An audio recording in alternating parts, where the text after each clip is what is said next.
Okay, we're back in here now. It's August 13th. The summer is progressing well here. We're in the seedling garden, which is the same garden we've been in for the last several clips here. As you can see, the seedlings are about the same height as they were last time we were in here. They don't grow much more than that in terms of the size of the plant. Hopefully the roots are starting to grow. We've gone through, we've weeded twice, and the weeds are still coming up a little bit. Some of the grass you see in here is just the oats from the grain that was in the straw last fall. So as long as it's not too thick, that won't bother it. That'll die off this fall. We're also starting some of the field work for the fall right now. We're getting ready to start planting. In a little bit, we'll show you some of the posts and a few clips of augering in the holes and putting the posts in. We started to put the posts in for the new garden. And within the next week or two, hopefully we'll have our straw here and we can start to plant. So why don't we go ahead, we'll walk out to the, take a look at the garden that we're going to be planting this coming fall. And then we'll walk over and we'll take a look at some of the older plants as to how they're progressing in terms of the seed development, things like that.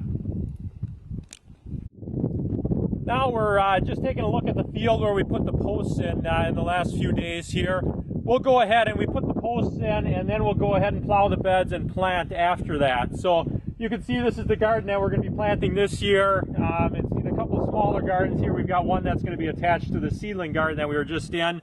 It just depends how the land lays. Like I said in clips previously, we don't have a lot of big rolling hills on this farm that we are now, so we plant in maybe shorter rows so that we can drain the water out of the garden. So you can get an idea there. Like I said, hopefully within the next week or two we'll have the straw here. We'll go ahead and we'll get everything planted, and we'll have clips updated in the next couple weeks then as we do the planting here.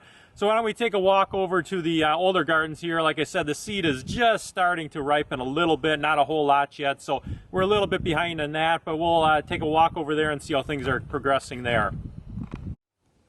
Now we took a walk over into one of the mature gardens here. This garden, at least part of it will be dug this year. As you can see in the last clip there, in the last video that we had up, the seed was just starting to develop. Now we're actually starting to get a few that are turning red here, so we're probably looking another 3 or 4 weeks before everything ripens here in terms of the seed. The plants have, again, not grown a whole lot in the last month and a half. Hopefully the roots are starting to develop a little more, and also during this time period, some of the energy also goes into producing the seed. So like I said, in the next 3 weeks or so, hopefully the seed ripens. We'll come in here and pick that. So the next 2 months here are very busy here in terms of the ginseng, terms of the field work. We'll be planting, we'll be harvesting the seed. The gardens that we're going to be digging will be tore down, and then we'll be digging, washing, and drying. So stay tuned. In the next few weeks here, you'll see some of the clips that we're going to have in terms of the fall field work. We'll also have a couple clips now, like I said earlier, with regards to putting in the posts there, just some short ones, all done by hand. The tractor digs we auger in the holes with the tractor, throw the posts in, and we just tamp them in. So stay tuned for some of the fall field work, and then we'll show you a few clips now of some of the putting in the posts here in the gardens.